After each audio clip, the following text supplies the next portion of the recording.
పట్టభద్రుల ఎమ్మెల్సీ ఉప ఎన్నికల్లో నామినేషన్ వేయడం కోసం పెద్దలు మంత్రివర్యులు కోమటిరెడ్డి వెంకటరెడ్డి గారు, అలాగే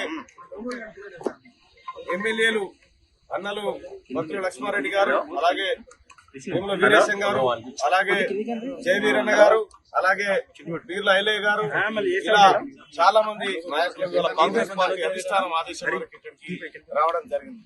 సోదరులారా, మీడియా సోదరులారా, నేను ఒకటే చెప్తా ఉన్నా, రాజకీయాలు ఆదర్శవంతంగా ఉండాలని నేను కాంగ్రెస్ పార్టీ ఎంచుకున్నా. కాంగ్రెస్ పార్టీ ఆదర్శ రాజకీయాల వైపు వచ్చినాయి. నేను ఒక మాట గతంలో ప్రజలకు చెప్పిన, నేను రాజకీయాల్లోకి పూర్తి స్థాయిలో ఎంటర్ అయ్యే రోజు నా ఆస్తులన్నీ ప్రభుత్వానికి అప్పచెప్పిన తర్వాతనే వస్తా. ఆ తర్వాత నేను దిగిపోయేటప్పుడు నా ఆస్తులు చెక్ చేసుకుని అప్పుడు నన్ను దించేయండి అని చెప్పి అన్నట్టుగానే ఇవాళ మంత్రి కోమటిరెడ్డి వెంకటరెడ్డి గారికి అన్నకు చీఫ్ సెక్రటరీ గారిని అడ్రస్ చేస్తూ, మీరు ఎప్పుడు ఆదేశించినా సిగ్నేచర్ చేయడానికి సిద్ధంగా ఉంది, మీరు ఆ ఫార్మాట్ చెప్పండి అని చెప్పి చీఫ్ సెక్రటరీ గారికి ఆస్తులను రాసిస్తూ అన్న మంత్రి గారి చేత మేడం పంపించడం జరుగుతుంది. అలాగే పట్టభద్రులకు నేను చేసేటువంటి విజ్ఞప్తి ఒకటే, అన్న నిజంగా నాకున్నది 3 సంవత్సరాలే.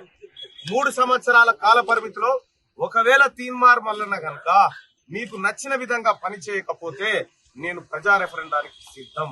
ఒకవేళ మీరు గనక తీన్మార్ మల్లన్న నువ్వు మా ఆకాంక్షలకు అనుగుణంగా పని చేయలేదు అంటే వెంటనే రాజీనామా చేసి కాళ్ళ దగ్గర పెట్టుకోవడానికి సిద్ధంగా ఉన్నా. దయచేసి సోదరులారా, ఒక ఆదర్శవంతమైన రాజకీయాల కోసం, ఒక నీతివంతమైన రాజకీయాల కోసం ఒక అవకాశం ఇవ్వాల్సిందిగా వరంగల్, నల్గొండ, ఖమ్మం పట్టభద్రులందరికీ నేను రిక్వెస్ట్ చేస్తా ఉన్నా, నమస్కరించి అడుగుతా ఉన్నా. ఇక అలాగే ఉద్యోగస్తులకు కానీ, నిరుద్యోగులకు కానీ, టీచర్లకు కానీ, అలాగే వివిధ సమస్యలతో ఉన్నటువంటి ఉద్యోగులకు కానీ నాది బాధ్యత.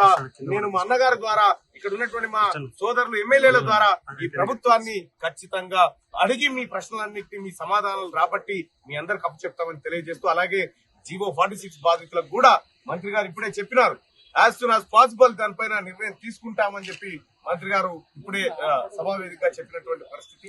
మొత్తానికి ప్రజలందరూ సంతోషంగా ఉండాలని కాంగ్రెస్ పార్టీ, ఆ కాంగ్రెస్ పార్టీలో నేనున్నందుకు గర్వపడుతూ ఇవాళ కాంగ్రెస్ పార్టీ తరఫున నామినేషన్ వేయడం జరిగింది.